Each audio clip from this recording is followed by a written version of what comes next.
Olá, um bom dia. Nós celebramos o 14º domingo do tempo comum e a igreja nos propõe no Evangelho da Santa Missa de hoje um trecho do capítulo 11 do Evangelho segundo São Mateus, no qual Jesus dirige uma oração de louvor a Deus Pai dizendo: Eu te louvo, ou eu te confesso, ó Pai, Senhor do céu e da terra, porque escondestes estas coisas aos sábios e entendidos e as revelastes aos pequeninos? Sim, Pai, porque assim foi do teu agrado. Para se compreenderem essas palavras de Jesus, é importante ter em mente que nos versículos precedentes do capítulo 11, primeiro, Jesus respondeu aos discípulos de João Batista que foram até ele, cheios de dúvidas, perguntando se ele era mesmo aquele que deveria vir, quer dizer, o Messias, ou se eles deveriam esperar um outro. E depois Jesus reprovou e falou palavras duras aos incrédulos, dizendo: veio João Batista que não comia, não bebia, esses aí diziam que ele estava com o diabo. Vim eu, que como com os pecadores, com os publicanos, eles dizem que eu sou um comilão e um beberrão. E Nosso Senhor, então, faz um duro oráculo contra as cidades que não acreditaram, nas quais haviam sido feitos milagres, e eles mesmo assim não acreditaram em Jesus, chegando a dizer que no dia do juízo, Sodoma teria um juízo mais leve do que essas cidades, porque se os mesmos milagres que aqueles homens viam e não se convertiam fossem realizados em Sodoma, aquela cidade que no Antigo Testamento era um modelo de cidade iníqua, teria se convertido e teria feito uma grande penitência. Então, depois de reprovar esses incrédulos, Jesus ora ao Pai. Na versão de São Lucas ainda acrescenta assim, diz que Nosso Senhor exultou no Espírito, né? Enfim, e depois disse essas palavras que aqui São Mateus coloca assim: eu te louvo, Pai, Senhor do céu e da terra, porque escondestes estas coisas aos sábios e entendidos e as revelastes aos pequeninos. Sim, Pai, porque assim foi do teu agrado. Então, o primeiro ensinamento de Nosso Senhor nesse Evangelho é que as coisas relativas a Deus, os mistérios de Deus, esses mistérios que na verdade nenhum de nós jamais poderá esgotar, poderá conhecer perfeitamente, afinal, Deus, é muito maior, ultrapassa completamente o intelecto humano. Nós somos meras criaturas, mas o fato é que esses mistérios são acessíveis naquilo que é compatível com a nossa natureza humana, mortal, limitada, somente aos pequeninos. E mais, que isso é um desígnio de Deus Pai. Sim, Pai, porque assim foi do teu agrado. Então nós sabemos que a fé, a compreensão das realidades sobrenaturais são um dom. Mas esse dom é distribuído por Deus a quem é pequeno, a quem é humilde. E não é à toa que numa outra passagem da Escritura, que aliás é repetida algumas vezes na Escritura, se diz que Deus resiste aos soberbos, mas dá a sua graça aos humildes. Na medida em que o homem é soberbo, ele fica cego para as coisas de Deus. Na medida em que o homem é humilde, é pequenino, como uma criança, ele é capaz de compreender as coisas de Deus e acreditar em Jesus Nosso Senhor e assim receber a salvação. Na medida em que o homem se coloca no alto de um trono, de um pedestal, e procura julgar os desígnios de Deus, e procura exigir provas de Deus, e se rebela porque as coisas não acontecem da maneira como ele gostaria que elas acontecessem, Deus se esconde e deixa um silêncio para esse homem. Mas na medida em que alguém, como aconselha Jesus, se faz como uma criança, se faz como um destes pequeninos, então é capaz de ouvir a voz de Deus. A eles são desvendados os mistérios de Deus. Porque nós sabemos, né, Jesus elogia em algumas passagens do Evangelho as crianças naquilo que elas têm de simplicidade. Né? A criança é sincera, a criança ainda é incapaz de fazer uma máscara e viver uma mentira, viver de aparências. A criança é absolutamente crédula, ela confia naquilo que lhe é dito, ainda que possa às vezes até parecer algo meio inverossímil para um adulto, mas a criança crê e tem essa simplicidade, essa confiança e essa necessidade que alguém maior do que ela lhe explique, lhe revele, lhe encaminhe. É assim que nós devemos nos colocar diante de Deus, alguém que é muito maior do que nós, de quem nós dependemos, a quem nós amamos, a quem nós reconhecemos e esperamos que nos explique, nos mostre, nos encaminhe. Mas em seguida, né, Jesus esclarece isso dizendo: tudo me foi entregue por meu Pai. Ninguém conhece o Filho senão o Pai, e ninguém conhece o Pai senão o Filho, e aquele a quem o Filho quiser revelar. Então, só é possível conhecer Deus Pai se o Filho quiser nos revelar. E o Filho, Jesus, o Verbo encarnado, a sabedoria de Deus, somente nos revelará as coisas relacionadas a Deus na medida em que nós nos fizermos como pequeninos, na medida em que nós formos como criancinhas, de um modo tal que nós possamos entrar no reino dos céus, possamos saborear essa sabedoria que vem do alto.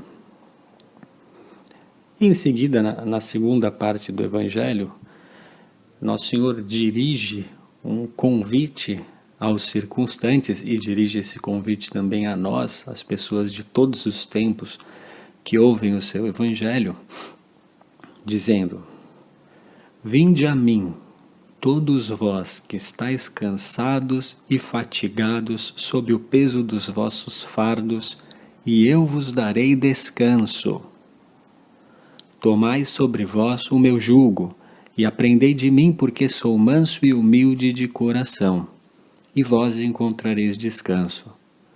Pois o meu jugo é suave, e o meu fardo é leve. Então, vinde a mim. Vinde a mim, vós que estáis cansados e fatigados sob o peso dos vossos fardos.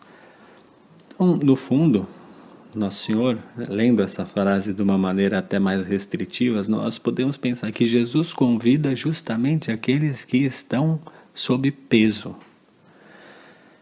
Então, seguir o Senhor não é algo para quem tem uma vida mansa, para quem tem uma vida sem problemas, para quem tem uma vida sem preocupações. Seguir o Senhor é para quem se reconhece fatigado, cansado. E que fardos são esses? Os fardos, a começar o fardo do pecado, que é um fardo na nossa vida. Podem ser também os fardos das preocupações, pode ser o fardo de dificuldades econômicas, o fardo de dificuldades de problemas físicos, problemas de saúde. Mas o fato é que Nosso Senhor convida aqueles que se reconhecem como sobrecarregados e nos promete dar descanso. E faz aqui a única menção explícita no Novo Testamento que o Senhor mesmo faz ao seu coração. E diz: tomai sobre vós o meu jugo e aprendei de mim, porque sou manso e humilde de coração, e vós encontrareis descanso. Então, como nós sabemos, não custa recordar, na linguagem da Escritura, o coração não significa simplesmente os sentimentos, como nós tendemos a fazer, a representar o coração como um símbolo dos sentimentos. Na linguagem da Escritura, o coração designa a alma, o centro da pessoa. O coração inclui, além dos sentimentos, inclui a vontade, inclui o conhecimento, inclui a personalidade, a alma da pessoa. E Jesus é interessante que se defina como manso e humilde de coração. Obviamente, com isso ele confirma o que era dito acima, a necessidade de sermos pequeninos, isto é, de sermos humildes para recebermos os mistérios de Deus. Mas ao mesmo tempo, Nosso Senhor ressalta essas duas virtudes, uma decorrente da outra, uma vez que a mansidão é decorrente da humildade, essas duas virtudes necessárias para que amemos a Deus e amemos ao próximo. E acrescenta que é a humildade e a mansidão que vão nos dar descanso, pois o meu jugo é suave e o meu fardo é leve. Então Nosso Senhor reconhece que existe um seu jugo.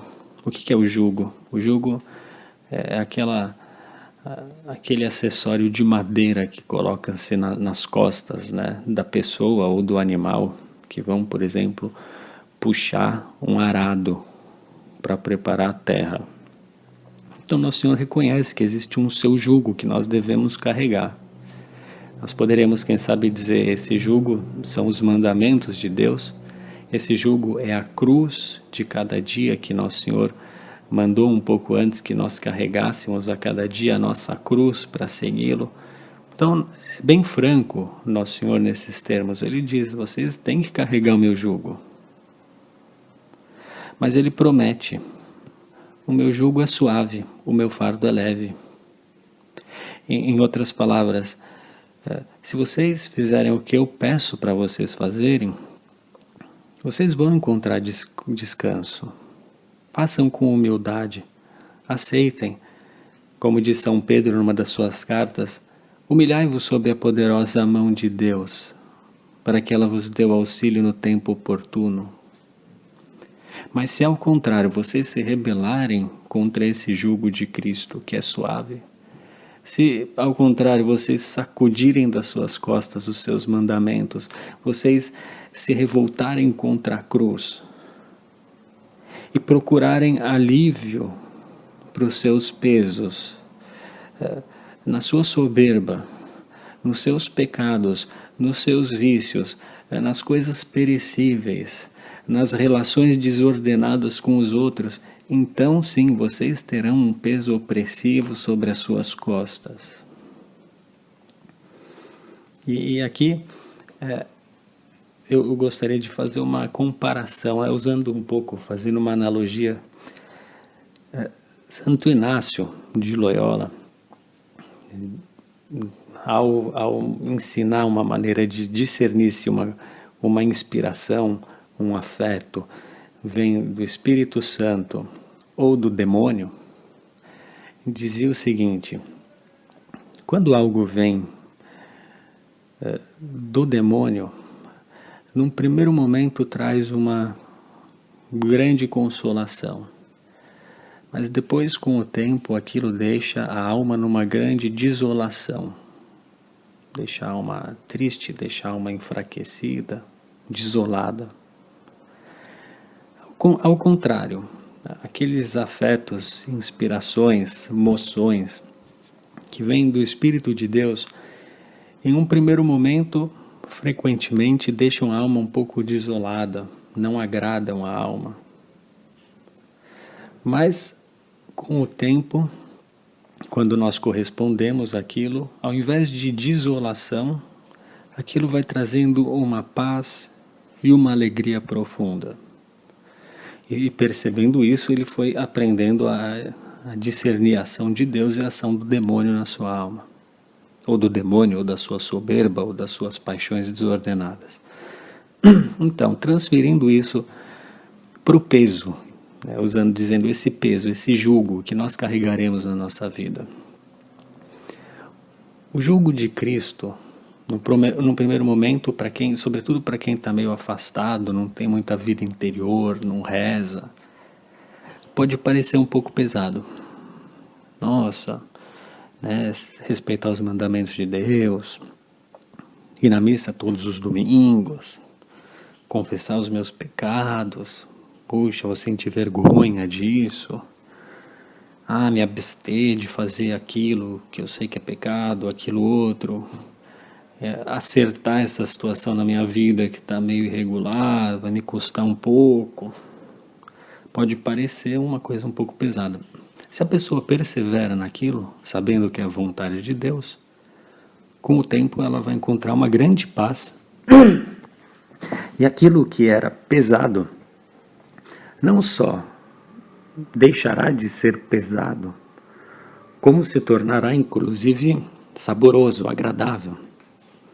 Né? Então a pessoa não consegue mais ficar sem na missa no domingo, ela encontra um prazer em rezar, ela tem uma repulsa por ofender a Deus, porque esse é o efeito, né? O jugo do Senhor é suave. Lógico, depois aparecerão outros jugos, outras cruzes, porque a pessoa vai cada vez mais entendendo a vontade de Deus, melhorando, mas é sempre esse o processo. Parece algo pesado, mas através da humildade, da obediência, vai se tornando algo leve, algo que dá uma alegria profunda na alma, não uma alegria temporária de superfície. Ao invés, o jugo do pecado, o jugo da soberba é diferente. Então, no primeiro momento, nos dá um prazer, nos satisfaz. Descarregar a nossa ira em alguém, cometer um determinado pecado que parece que vai nos trazer ali uma alegria, vai nos dar um descanso que nós precisamos urgentemente, vai nos satisfazer uma necessidade que parece para nós talvez até vital, sem a qual nós não conseguiríamos viver. Mas depois ele deixa o quê? Tristeza, deixa a alma entorpecida, deixa a alma desolada. E há pessoas que vivem num estado de desolação, de fraqueza interior e nem se dão mais conta disso. Então o Senhor diz: vinde a mim, vós que estáis cansados, fatigados, sob o peso dos vossos fardos, eu vos darei descanso. Tomai sobre vós o meu jugo e aprendei de mim, porque sou manso e humilde de coração, e encontrareis descanso. Enquanto a soberba traz um grande peso, a humildade alivia as nossas costas. Porque a soberba nos leva a criticar demasiadamente tudo, a ressaltar demasiadamente os aspectos negativos da realidade dos outros, a não aceitar as coisas que estão além do nosso controle e que nós não temos como mudar, sejam às vezes características das pessoas que nos cercam, sejam problemas mais amplos da sociedade. A soberba nos leva a nos rebelar, a ficar amargos, a ficar aborrecidos, julgando, ressentidos, né? A soberba às vezes é ressentido, então fica se amargurando com ofensas ou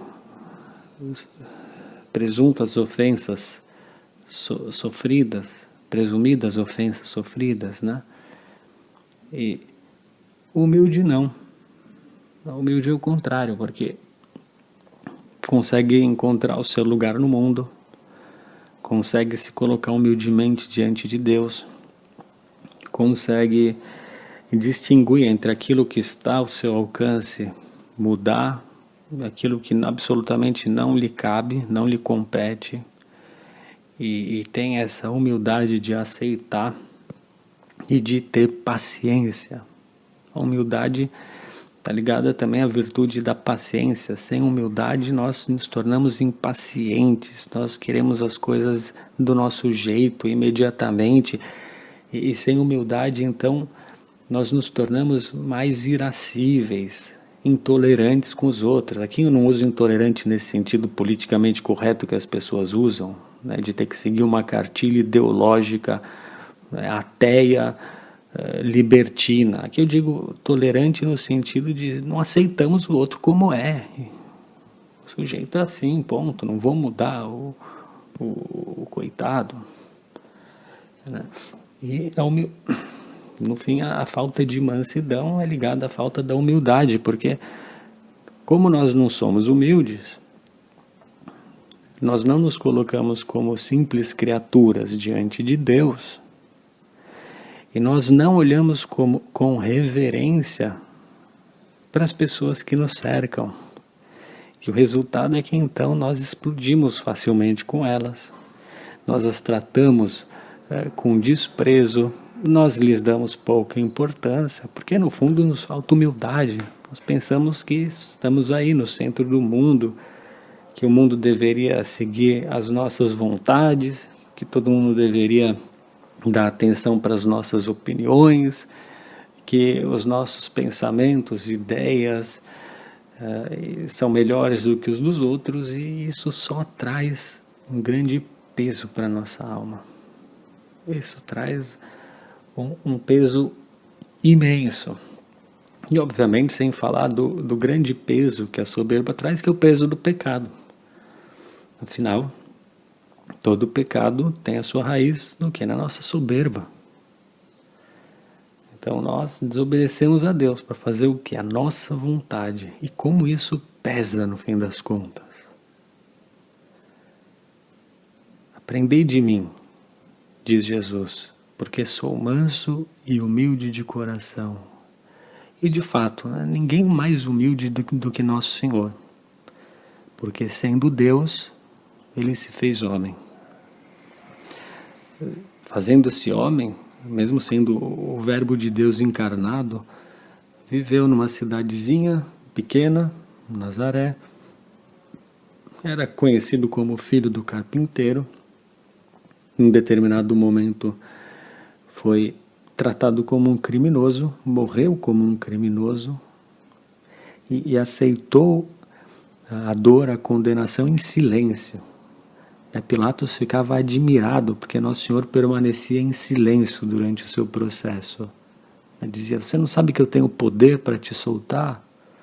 Nosso Senhor manso, como um cordeiro levado ao matadouro, como a ovelha muda diante dos seus tosqueadores, ficava em silêncio. Essa mansidão, fruto da sua humildade. E ainda hoje, talvez mais ainda hoje, Nosso Senhor humildemente permanece no sacramento da Eucaristia. Totalmente aniquilado despido da sua glória, da aparência da sua divindade, inclusive da sua humanidade, ali em silêncio, na Eucaristia, sujeito à indiferença das pessoas, sujeito a sacrilégios, sujeito a tudo isso, Nosso Senhor humilíssimo e manso. E a nossa salvação é que Ele é manso. Porque se Nosso Senhor não fosse assim manso, Ele já nos teria exterminado a todos. Se Nosso Senhor não fosse assim manso, Ele não ouviria tantas confissões que nós fazemos, tantos pecados nos quais talvez nós reincidamos.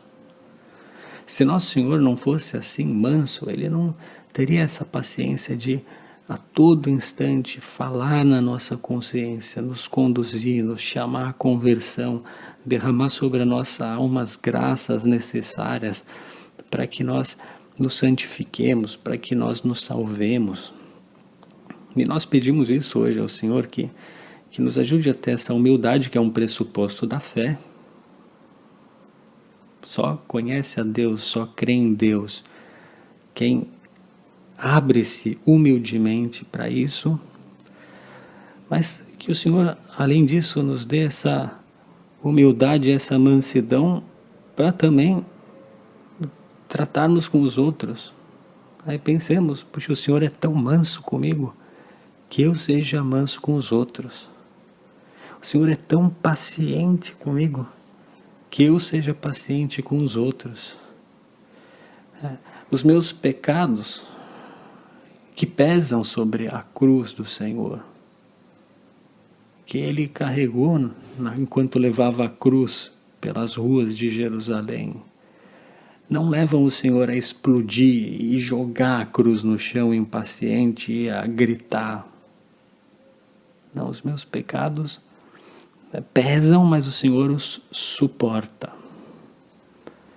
Que isso sirva de estímulo para que também eu, diante das adversidades que Deus permite, que a vida me impõe, ou diante das adversidades que os outros me colocam, e às vezes até deliberadamente, como eu também deliberadamente ofendi a Deus tantas vezes, que isso não aconteça, né? Que evitemos com todas as forças qualquer pecado deliberado, mas pode ter acontecido, né? Que eu também suporte essas adversidades com mansidão, com humildade, que eu não seja um duro senhor com os outros, quando Jesus é manso e humilde com relação a mim. Vinde a mim, todos vós que estáis cansados e fatigados, sob o peso dos vossos fardos, e eu vos darei descanso. Tomai sobre vós o meu jugo, e aprendei de mim, porque sou manso e humilde de coração, e vós encontrareis descanso, pois o meu jugo é suave, e o meu fardo é leve. Essa é uma das grandes diferenças entre Cristo e essas ideologias que nós estamos vendo aí crescendo cada dia, de todos os tipos. Essas ideologias que se propõem aí a resolver os problemas do mundo, a acabar com a desigualdade, a acabar com a violência, a acabar com isso, a acabar com aquilo, todas elas são duras, são intransigentes, são implacáveis. E preconceituosas também, ainda que digam combater o preconceito. Mas Jesus não. Jesus é paciente. Jesus é humilde. Ele não é um lobo vestido em pele de cordeiro. Ele deu a sua própria vida e continua a dar. Na Eucaristia, Ele dá-se a si mesmo para nós. Aprendamos do Senhor a viver com verdade, não só de palavras, isso é, com humildade. Aprendamos do Senhor a viver com mansidão.